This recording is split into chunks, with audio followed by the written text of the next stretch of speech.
Hello everyone, I'm Kate Jones. I'm history teacher, head of history at the British School Al Kebairat in Abu Dhabi in the United Arab Emirates, but I'm originally from Wales, and I've also authored several different teaching books, got more books on the way this year.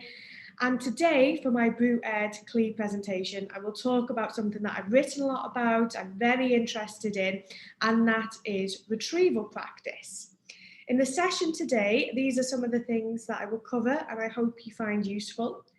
So first of all, I'm going to give a little bit of a refresher for retrieval practice, but I feel that as a profession generally, we're all at the point where we understand and we're familiar with retrieval practice and we're getting to grips with it.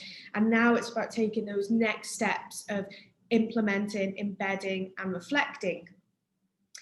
I'll also discuss some of the many benefits of retrieval practice, both inside and outside of the classroom. There are different types of retrieval practice that we can and should use, and I will explore them. And this is very topical, and again, I hope this will be really helpful. In the United Arab Emirates, we have been carrying out online learning since March. So Key Stage 3 students haven't been in school since March. That's a really long time. They've been learning from home, and then we've had a mixture of hybrid, some exam classes in and some on Zoom. So hopefully I'll be able to share some of my experiences with you and some resources and activities that can be adapted for the remote online classroom. Our retrieval practice refresher starts with this quote. I love the work of Robert and Elizabeth Bjork. I think they're incredible. Using your memory shapes your memory. Every time we have to recall information from our long-term memory, it changes that information so that it should become easier and quicker to retrieve in the future. And this is a very powerful learning strategy. We are harnessing the testing effect. Now, retrieval practice previously was referred to as the testing effect. And if you look in lots of academic literature and research, you still might see this reference. Now, the reason we moved away from the testing effect to retrieval practice, one of the reasons being, is that testing is associated with high stakes, exam and pressure, whereas retrieval practice should be low stakes, it should be regular, it's a learning tool, not an assessment tool. So we want children to be recalling information from long-term memory so that they can do so with greater ease in the future whenever they need to. Because that's the thing with long-term memory. What's the point in having it in there? And we all know we've been in this situation where we've been asked a question and you think, I know that. And it is in your long-term memory, but you can't recall it when you need it. And that's why retrieval practice will help you with that. I really like this diagram from Arthur Melton. It's from the 60s, but this really helps me understand the learning process, and that retrieval practice is one part of the learning process, a very important part, but nevertheless, we can't just skip to retrieval practice. We've got the other stages to get to first. And the first stage is about attention and encoding. And there's been lots of discussion about this and lots of discussion about the working memory, short-term memory. That is very limited in terms of duration and capacity, in contrast to long-term memory, which, as far as we know, is unlimited, is incredibly powerful. So we want information to get from the short-term working memory to the long-term memory. But in order to do that, we have to focus on the attention and encoding stages first. Then when it comes to storage, the work of Bjork and Bjork has referenced this quite a lot and explained really well how information, just because it's in our memory, we might not be able to access it because it depends on two things, on the retrieval strength and the retrieval storage, how well embedded information is embedded in our memory and how quickly and how retrievable that can be. If students can't recall information, we shouldn't panic and assume that it's not in their long-term memory. It could be that retrieval storage, retrieval strength is low, therefore more practice is needed. And then finally, information is in the long-term memory. We need regular practice to get that information out. And that is a really good, simple diagram of the learning process. And I created this, I've shared it on social media, I've shared it in my books. I call it the Teaching and Learning Jigsaw Puzzle, because all pieces of the puzzle are really important. And as we can see, retrieval practice is one piece of a very complex puzzle. And we need to consider other factors when we're looking at retrieval practice. For example, are the questions that we're asking, are they part of a knowledge-rich curriculum? Are we combining retrieval practice with space practice? So I really do like this, but it does show that there's more to teaching and learning than retrieval practice. And it's really important that I do say that and that people realise that I know that just because I write a lot about retrieval practice. But also, what would you add? This, obviously, we could keep adding to this. There's more. I haven't really focused on behaviour, but that does impact teaching and learning. So we could add that, direct instruction.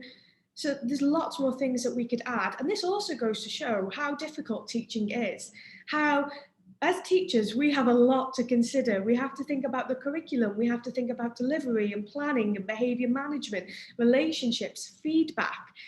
Oh, it's not easy. And now we're doing all that online, adding another barrier and challenge for us. But we will rise to it. We always do.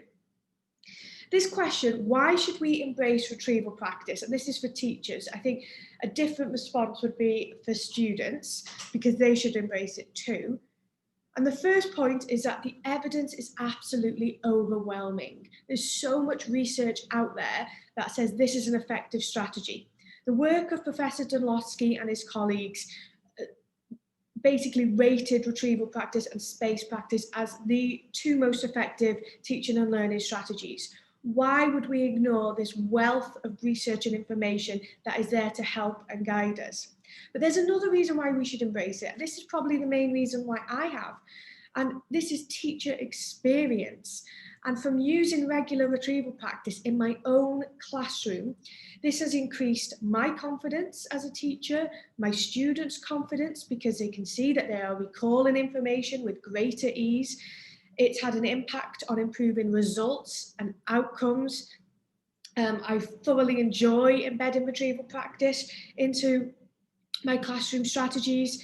I've also found that it can help with workload. So evidence and experience are the reasons why everyone in a school should embrace retrieval practice. And looking at the benefits, now I originally just started exploring this. It was a research paper, 10 effects of the testing effect, 10 benefits. That's really interesting, but it's a little bit lengthy and it is quite academic. So I've just summarised it here. First of all, as I said, it's a really powerful teaching and learning strategy. It works. It identifies gaps in knowledge. Now, for me, I think this is so powerful. And for teachers, for students, for parents, when you highlight your work, underline it and reread it, you feel familiar with it, you have a sense of fluency, but that won't show you what you know and what you don't know. Whereas a quiz or a test or a retrieval activity, it's there in black and white. Here is what you can recall, here is what you either were incorrect or you couldn't recall. There's a gap in your knowledge here, now you need to work on closing that gap. Leads to better transfer and organisation of knowledge. Pooja K. Agarwal has written about this in my new book, and it's also on her website, retrievalpractice.org.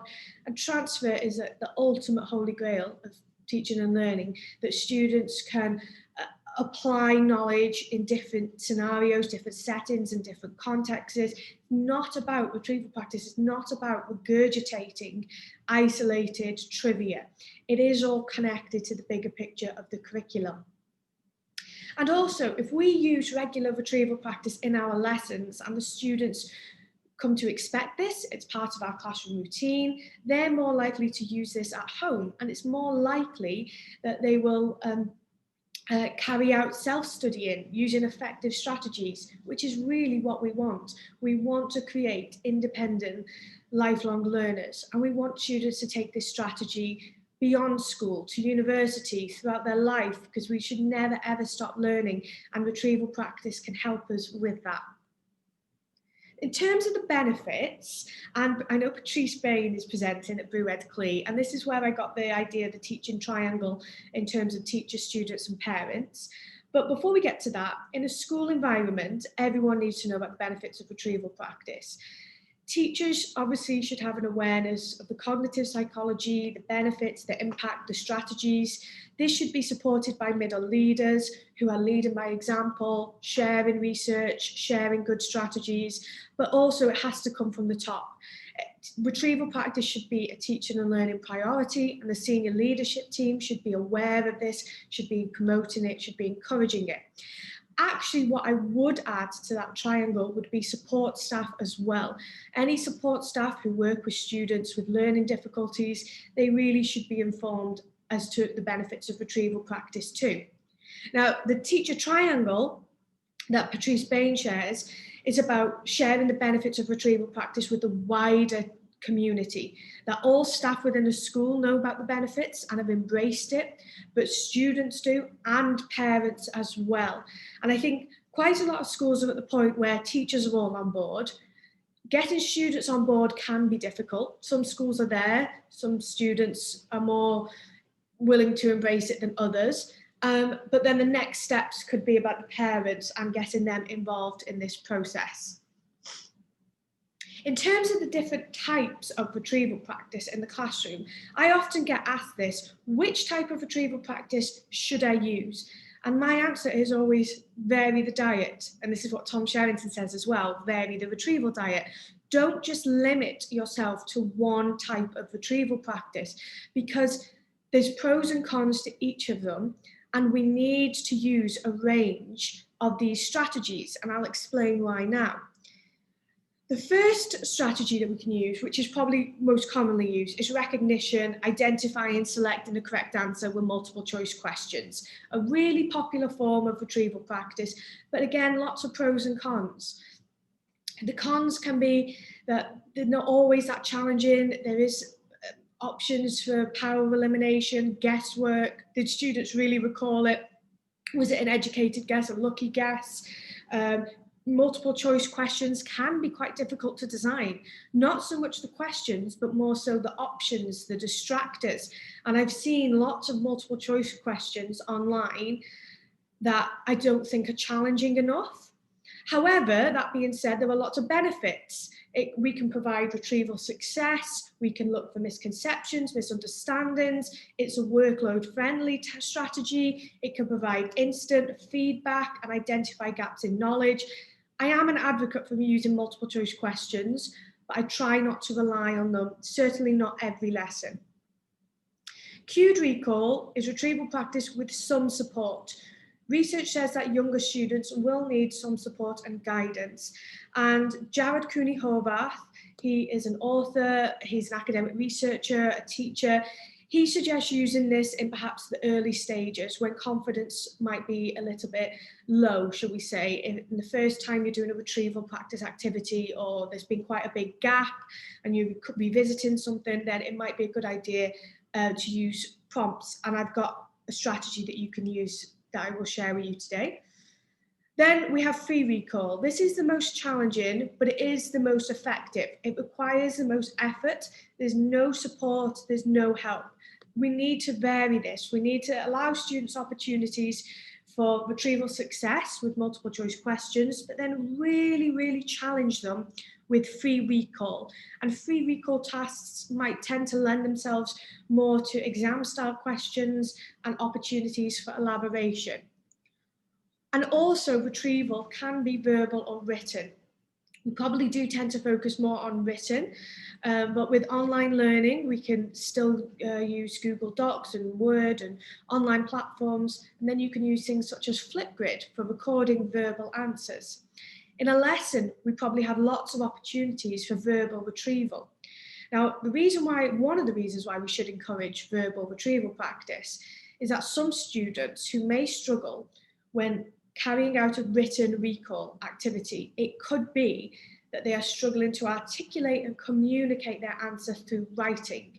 Whereas if you were to ask them verbally, and I've experienced this working with a lot of students in an international school, where English is not their first language. But when I've asked them verbally, they can recall information quickly and with confidence, but they don't have the same confidence with their writing. So the issue there isn't the retrieval, the issue is actually their literacy written skills.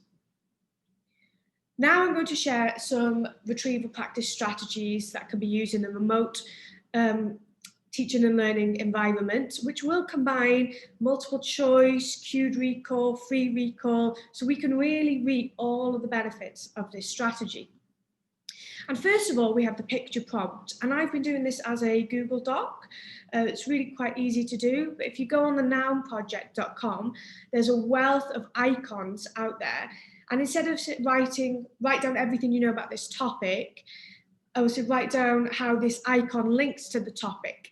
So there's still a large element of recall and retrieval there, but a little bit of support and guidance. So one example here, I wanted students to write about some of the terms of the Treaty of Versailles. The icon is a prompt, it is a cue, but the money there, it doesn't do the work for them. They still have to recall it from memory.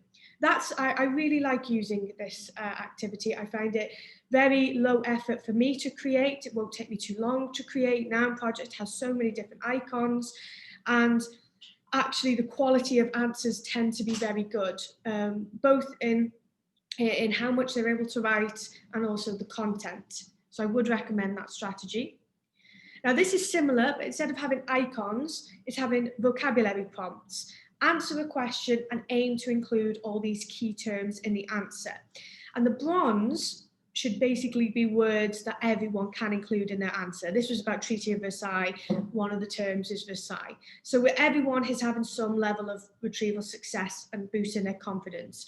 But then we can build up the challenge with silver and gold and make it very difficult.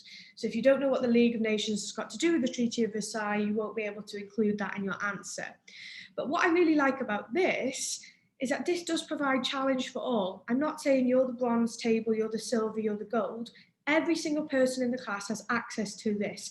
Every single person in the class has some form of support, and they all have access to challenge. And sometimes we know that students do surprise us.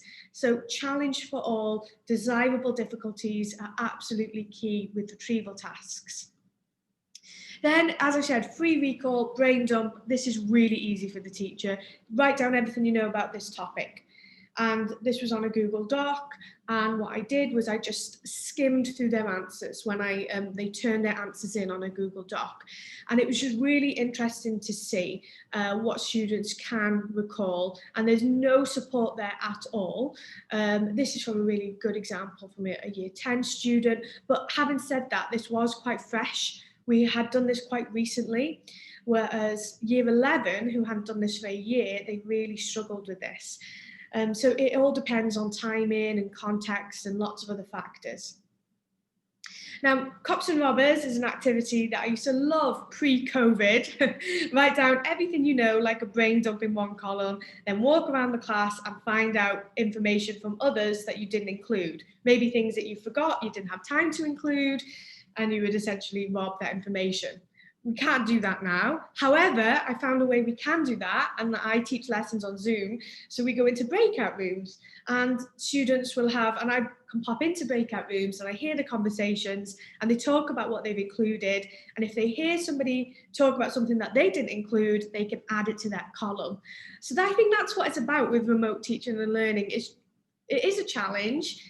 And it is an opportunity for us to be creative. We don't necessarily have to completely reinvent the wheel. We can look at what works and how can we adapt it in this new environment. And in terms of multiple choice questions and online quizzes, there are so many online quizzing tools. It's incredible. And they're free and they're easy to use. My favorite is quizzes. I use that a lot. I use, my school is a Google school. All the students have Google Chromebooks, we use Google Forms, and because, as I said, we went online for March, we had end of year exams and assessments that were formal, and grades were sent out to parents. And when we did that, we used Google Forms. So now my students associate Google Forms with quite a high stakes assessment, so I don't use it for low stakes retrieval. It is possible you can. It is a great quizzing tool, but I keep it separate. There's plenty of tools I can use, Kahoot, Quizlet. There is a temptation for me to use quizzes all the time because it's my favorite, but I want to try and vary that retrieval diet and also make it interesting and different. Another really popular, exciting quizzing tool, and I know Louise from the BrewEd team uses this, is Carousel Learn. And this is based on Adam Boxer's incredibly popular and effective retrieval roulette strategy. So it's worth having a look on Carousel Learn. There's already question banks out there. You can upload your own question banks. But in terms of technology, we are very fortunate that there's lots of tools available for us to use now. And when we use technology, these are my 3 golden rules. Make sure that they are low stakes, hence me differentiating between the Google Forms for high stakes and online quizzing tools for low stakes. Second, it should be workload friendly for the teacher. Lots of these quizzes, you can find questions that I've already made, although it is worth checking because some questions, I think, could be adapted and improved in terms of question design. They'll also mark it for you and then show you the results, give you a snapshot, give you individual data. That saves us a huge amount of time, which is wonderful. We're not lazy, we've got lots to do. So where this can free up time, we can focus our time on another area of professional development. And then finally, and this is one of the most important things, is that it's user-friendly for the teacher and the student. It's not complicated to navigate.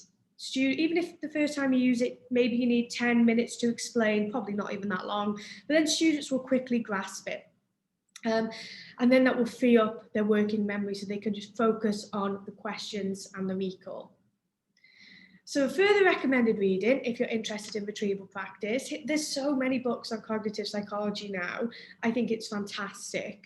And these books all vary. They don't just focus on just retrieval practice. They look at research, they look at classroom strategies, they look at myths. They're all really enjoyable and really interesting. And obviously there's my books as well. My second retrieval practice book, Retrieval Practice 2, is out at the end of this month. It is very different to the first retrieval practice book, and it is designed as a sequel with the intention that people have read the first and that they've got a good knowledge and grasp of retrieval practice and where can we go next. If you do have any questions or any feedback, then please do get in touch with me.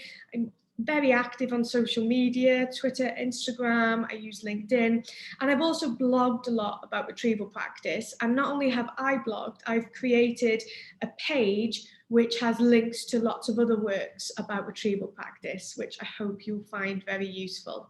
So thank you again for taking the time to listen to me, and I hope you have a wonderful day. And a huge thank you to the BrewEd team. They're just the loveliest, kindest people, and they're so enthusiastic. And I know we're all very grateful for them for hosting this online event today.